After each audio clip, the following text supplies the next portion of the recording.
هم خواندیم، اندنت هم خواندیم. امروز میایم بولیتس لیست و نمبرینگ یا را میخوانیم.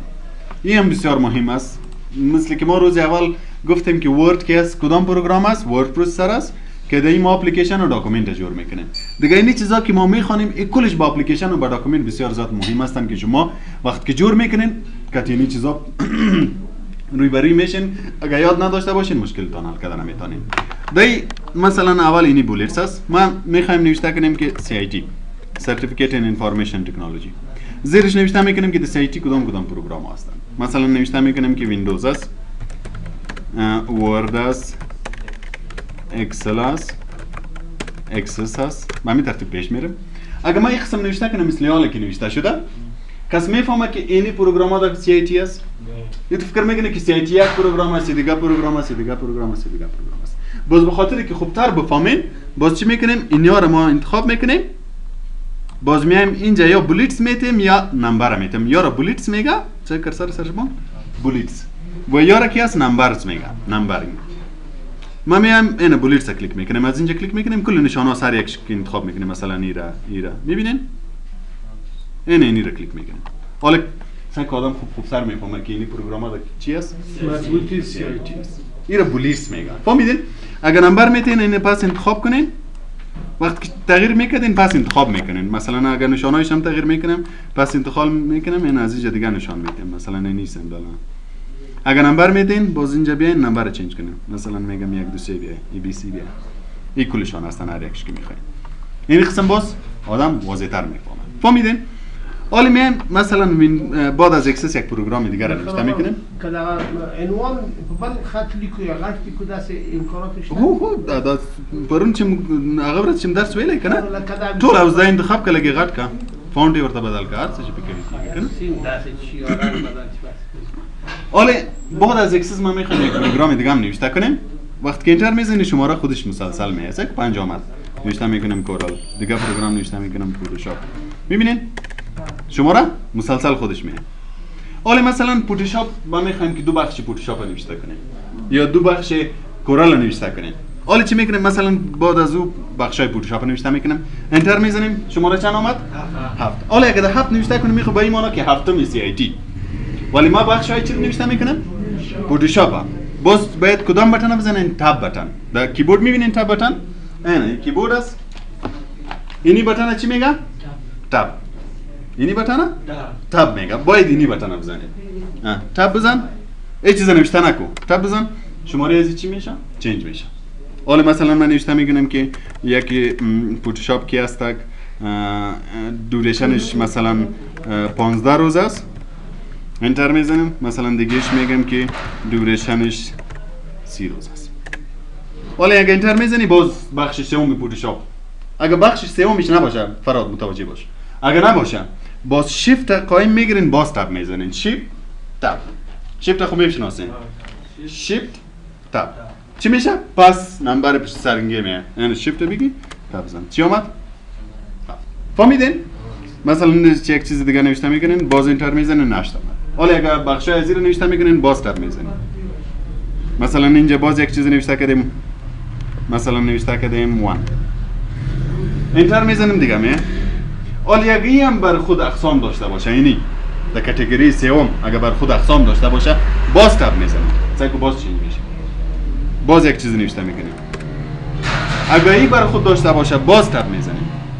فهمیدین؟ تاب که میزنین یک لیول پیش میره. مثلا اگر اقسام ازی بود اینجا، اقسام ازی رو نوشته کردی تاب زدی، از این اومد. اقسام ازی رو نوشته میکردی تاب زدی. دو پروگرام تو چه می‌استاد؟ مایکروسافت ورد. ورکشاپ آقا در عنوان چه بود اسمش چه آقا؟ بولیتس ان نمبرینگ. بولیتس. فهمیدین؟ اگر میخوای که پس یک لیول پشت سر بیایی باز شیفت تاب. شیفت میگیری تاب میزنی. میبینین؟ اینا بولیتس ان نمبرینگ میگه. فهمیدین؟ اگر تغییرات میآوردین باز کلش انتخاب میکنین. اینا کلش انتخاب کو باز بیاین. مثلا میگم نمبر رو چنج میکنیم یا اگر یک لیول چنج میکردی هم میتونی. مثلا تنها این دو تا رو انتخاب میکنیم، میگم این نباشه، نمبر باشه و کدام نمبر باشه، مثلا ناتینی باشه. سعی کنن اون دو تا چنج میتونین هر لیول جدا چنج کنین. و اگر کلش چنج میکردین باز کلش انتخاب میکنین، باز اینجا چنج میکنین. فهمیدین؟ این بولیتس میگه. و این را نمبرز میگه. و اینجا استایل خودت جور کرده میتونی. میخوای که یک استایل بر خود جور کنی که مثلا در اول شماره بیای، باز کتاب میزنم چی بیای، باز کتاب میزنم چی بیای، خودت نوشت دیفاین میکنی. از اینجا هم میتونی چنج کنی. مثلا با پیشتر برات گفتم که هر یکی چنج میکنه، نه اینی رو چنج میکنم، اینجا میتونم چنج کنم که نه در جای از اینی بیای. و اونجا هم میتونی که پیش از پیش جور کنی، بعد از او وقت که نوشته میکردی با اون دیزاین میاد. و باز باید بیای اینجا دیفاین نیو استایل کلیک کنی. دیفاین نیو لیست استایل اینی رو باید کلیک کنی. اینجا یک نام برش بدی، به نام خودت بعد نام که جور میکنی که باز دوباره بشناسیش. مثلا میگم که مای استایل. نمبرش از چند شروع شوه؟ میتونی هر چند که شروع میکنی. مثل از هر چند شروع شده؟ از یک. اگر خودت چنج میکردی که من میگم من لیست که جور میکنم شمارهش از 10 شروع شد. یعنی اینجا 10 نوشته کن. فهمیدین؟ از هر چند که شماره رو نوشته میکنی اون رو انتخاب کن. اینجاست apply formatting to first level. این first level است. اینی کدام level بود؟ اول level بود که first level برش میگه. این second، این third. اما قسم یک پیش میره، یک level پیش میره. این اول level است، این دوم است، این سوم است، همون تو چهارم پنجم. حالا اینجا چی نوشته است؟ اول level. در level اول کدام نمبر میخوای؟ هر چیزی که تو انتخاب میکنی انتخاب کنی میتونی. مثل که پیشتر اینجا شماره بود، تو میتونی هر چیزی که انتخاب میکنی. مثلا من میگم بی سی.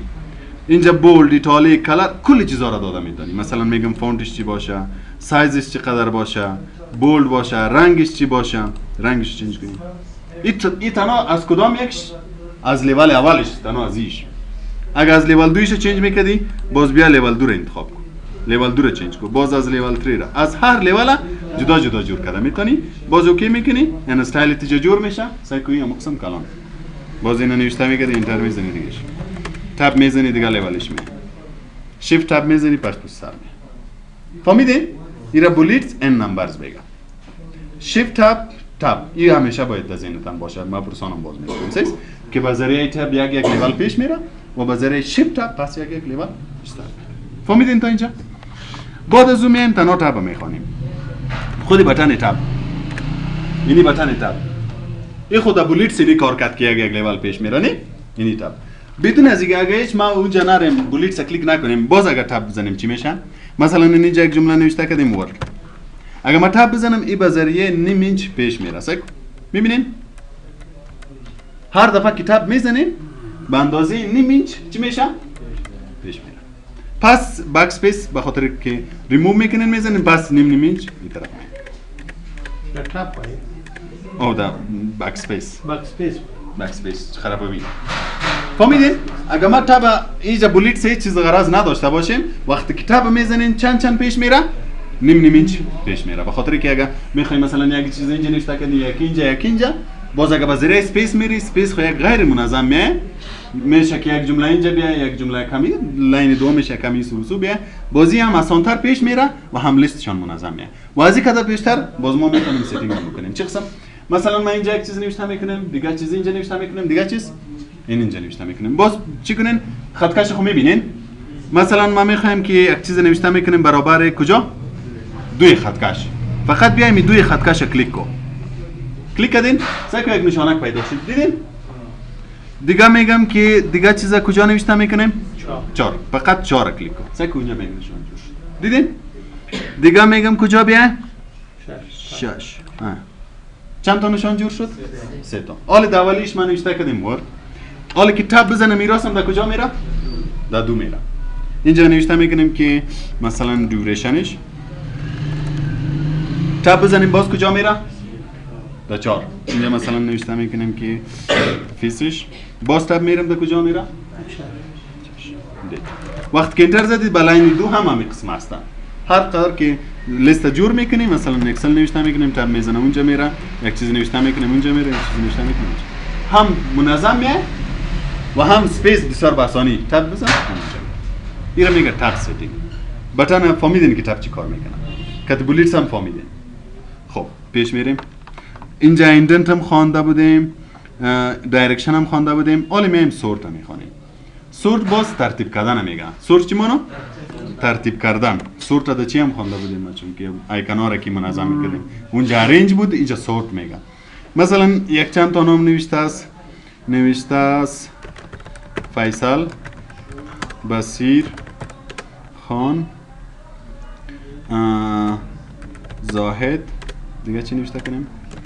ولی، صدیقی، احمد، کی؟ این یک چند تا نام نوشته شد. ما میخوایم که این نام‌ها منظم شه. چی رقم منظم شه؟ اول اون نام‌ها بیا که از ای شروع باشه. باز اون نام‌ها که بی سی تا زید. از ای شروع شوه تا زید، یا از زید شروع شوه تا ای. دو قسم است. این انتخابش میکنی کلشه. باز می سورت کلیک میکنی. سورت که کلیک کردی، سعی اینجا میگه چیزی که تو انتخاب کردی او چی هستن؟ پاراگراف هستن. پاراگراف ها رو ما انتخاب کردیم، شماره خو نیستن نه؟ اگه شماره باشه باز اینجا خودشان چی باید انتخاب کنیم؟ اینجا شماره فعلا به خاطر نیستن که شماره نداریم. شماره اینجا نوشته باشه انتخاب کنیم، باز جای شماره میاد. خب فعلا ما چی داریم؟ پاراگراف داریم. که در پاراگراف چی است؟ تکست است، خط است. اگه نمبر باشه نمبر، اگه دیت باشه دیت. باز اینجا اسندینگ و دیسندینگ داره. اسندینگ و دیسندینگ خوانده بودیم نه؟ اسندینگ چی قسم بود؟ از خورد شروع میشد تا بالا. دیسندینگ از بالا شروع میشد. به حساب بی سی باز چه قسم است؟ اسندینگ از ای شروع میشه تا زید. دیسندینگ از زید شروع میشه تا ای. حالا اسندینگ میکنیم، اوکی میکنیم، سایکلش چی میشه؟ ای بی سی هم قسم منظم. آخرش چی اومد؟ زید. و اگر دیسندینگ کلیک کنیم چی میشه؟ باز چی میشه؟ ای دو خورد شروع شد. این طرف شد، زید از اون طرف شد. قسم منظم میاد. این را سورت میگه. فهمیدین سورت هم؟ این را چی میگه؟ یکی از شو این هاید این علامات براتون نشان میده. مثلا این را ما کلیک میکنم، سکن این علامت چی است؟ این علامت از پاراگراف است. این یک پاراگراف است، این دیگه پاراگراف است، این دیگه. مثلا کدام جای اگه اسپیس باشه، اینجا ما نوشته میکنیم زاهد خان. سکن در بینشان یک نقطه اومد یا نه؟ نقطه علامه چی است؟ اسپیس است، یعنی اینجا اسپیس زدیم. اگه ما تب بزنیم، پیشتر تب هم خواندیم نه؟ باز علامه چی میاد؟ نمیاد. تا که برات نشان بده که اینجا تب زده شده، این اینجا اسپیس شده، این اینجا پاراگراف شده. این تنها این علائم براتون نشان میده. فهمیدین؟ پس کلیک کنی پس گم میشه. دیگه هیچ کس اینی هستن بوردرز. مثلا اینی لیست ما جور کردیم، اگر این رو ما انتخاب کنیم و اینجا بیام در بوردرز، میتونم که این رو بوردر بدم. مثلا میگم که از کدام طرف بوردر داشته باشه؟ از طرف بالا، از طرف لفت، از طرف رایت، از هر طرف مکمل 4 طرف بوردر داشته باشه. میبینین آل بوردرز مکمل بوردر داشته باشه یا تنها 4 طرف داشته باشه. این بوردر هستن هر طرف که میخواین. فهمیدین؟ و هیچ کس رنگ است. اگر رنگ برش میدادی باز رنگم داده میتونی. فهمیدین تا اینجا؟ و من الله خیر است.